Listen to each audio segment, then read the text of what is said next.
Okay, so we're diving deep today into the HCL Foundation's 2023-24 annual report, and this one is a beast. Yeah, it's massive. We're trying to get a grasp on how they're creating real impact when it comes to social and environmental issues. Mm. What their big focuses are, what kind of impact are they having, and how are they actually scaling these solutions? Right. And I think for me, just looking at this report, the thing that immediately jumps out is the sheer scale.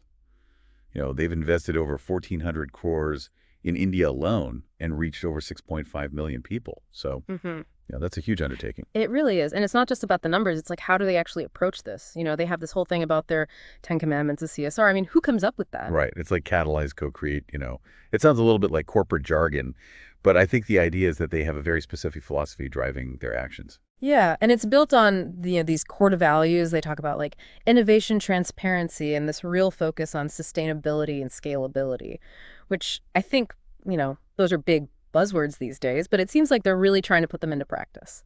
Yeah, and I think you see that in there are 5 key strategies for scaling. They talk about creating collaborative ecosystems, scaling through social norms and behavior change, promoting sustainable innovations in livelihoods. Like they're not just throwing money at problems. It seems like they're really trying to think about how do we create systemic change. Right, and I think that's what's exciting to see in a report like this. So let's jump into some of their specific areas of focus. They have this whole HURIT initiative, which is all about the environment. Right, and I mean, they're dealing with some massive challenges, Yeah. climate change, environmental degradation, biodiversity loss. And you see the numbers, right? 243 water structures rejuvenated.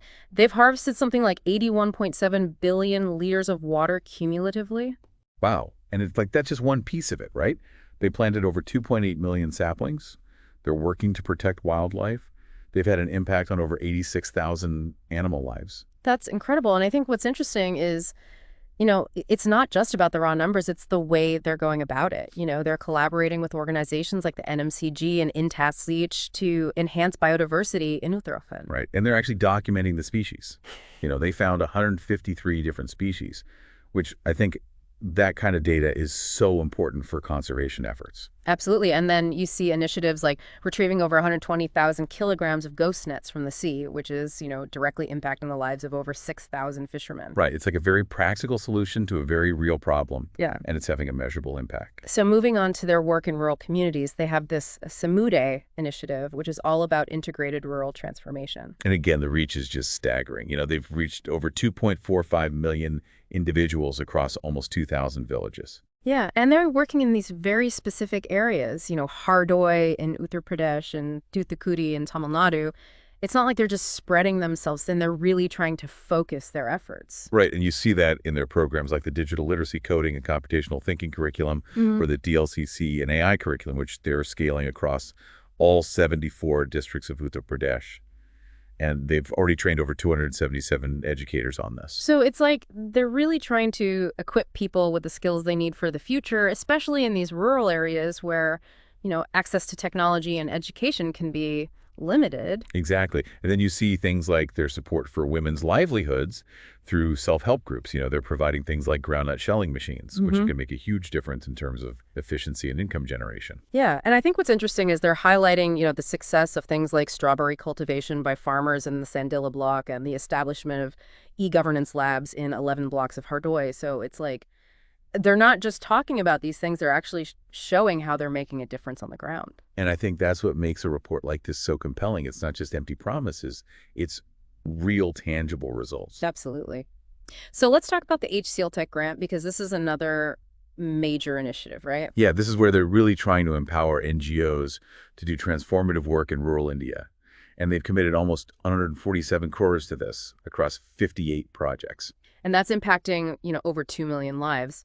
So again, it's this idea of amplifying the impact of organizations that are already doing great work. Right, and they're focusing on key areas like environment, health, and education. Yeah. So you have organizations like the Corbett Foundation, which is working on grassland conservation in Gujarat, and Makala Jagrithi, which is focused on perinatal mental health in Madhya Pradesh. So it's a really diverse range of projects, but they're all aligned with these core areas. Exactly, and I think that's what makes the HCL Tech grant so impactful. It's not just about funding any project. It's about funding projects that are really aligned with their mission and values.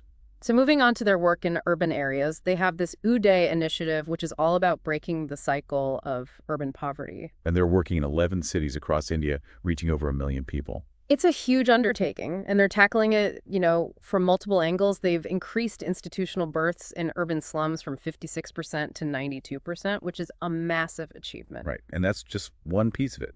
They've trained over 55,000 people in technical and non-technical skills, and they've achieved an 85% placement rate. So it's like they're really trying to create pathways out of poverty. Yeah, and they're also working on things like early childhood care and development STEM education for girls, providing care for senior citizens. So it's really a holistic approach. Right. It's not just about addressing one aspect of urban poverty. It's about addressing the interconnected challenges that people face. So I think we have to talk about their My Clean City initiative because this is something that's been getting a lot of attention. Yeah. They were a key supporter of Noida being declared the cleanest city in Uttar Pradesh and 14th nationwide in the Swachh Survekshan 2023 rankings. And they're doing this through, training over 19,000 stakeholders in waste management, sensitizing over 3,300 citizens.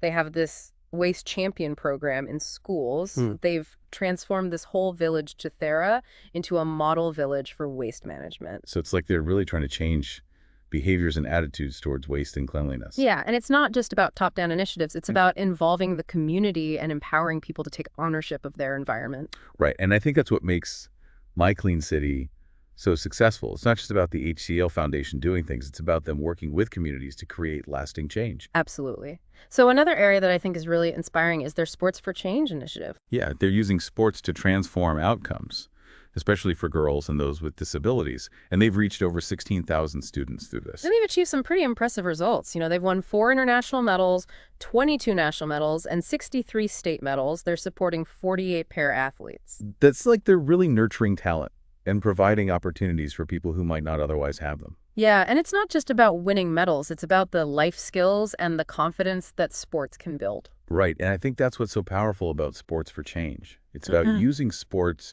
as a tool for personal and social development. So moving on to My EHOT, this is all about generating sustainable livelihoods for artisans and micro-entrepreneurs. Yeah, they're providing a platform for these artisans to sell their products and connect with global markets. And they've reached over 3,000 artisans, generated 1.5 crores in business. They also had their inaugural My EHOT conclave, and they participated in the Design Museum exhibition in London. So it's like they're really trying to raise the profile of Indian artisans on a global stage. Right, and I think that's so important because these artisans often lack the resources and the connections to reach a wider audience. So My EHOT is really filling that gap and creating opportunities for them to thrive. Exactly, and I think it's a great example of how the HCL Foundation is using its platform and its resources to support small businesses and promote economic empowerment. So we also have to talk about their internal initiatives. They have Power of One, which is their employee volunteering program. And this is massive. They've clocked over 692,000 volunteering hours cumulatively, and they've recognized 57 exceptional volunteers. So it's like they're really fostering a culture of giving back within the organization. Yeah, and I think it's important to highlight, their role in disaster response because they've been very active in providing relief and support to communities affected by disasters. Right, and I think that speaks to their commitment to social responsibility, not just in words, but in actions. And then they have their academy, which is all about providing a sustainability-focused learning platform for development professionals. Yeah, they've certified 774 professionals across 6 batches, and they've reached over 26,000 participants through online courses and workshops. They even had their first in-person workshop in Hyderabad. So it's like they're really trying to build capacity in the development sector and equip people with the knowledge and skills they need to make a difference. Right, and I think that's so important because ultimately it's about investing in people and investing in the future of the development sector. And finally, we have to mention their disaster risk reduction and management, or DRRM, initiatives. Yeah, they're focused on both immediate response and long-term resilience building, and they've provided relief to over 65,000 people affected by disasters. And they've done some incredible work, rescuing over 2,400 distressed wild animals near Kaziranga. During flooding, their response during Cyclone Mochang was really commendable. So it's like they're really on the front lines when it comes to disaster response. And they're not just providing immediate relief, they're also thinking about how to build long-term resilience. Yeah, and they're not just focused on India either. They have global CSR initiatives in the Americas, Europe, APAC, and South Africa. So it's a truly global effort, and I think that speaks to their commitment to making a difference on a global scale. So I think, looking at this annual report, it's really clear that the HCL Foundation is tackling a wide range of challenges, and they're doing it with significant scale and a very clear strategy that's focused on long-term sustainability. Yeah, and I think what's really impressive is the depth of their impact.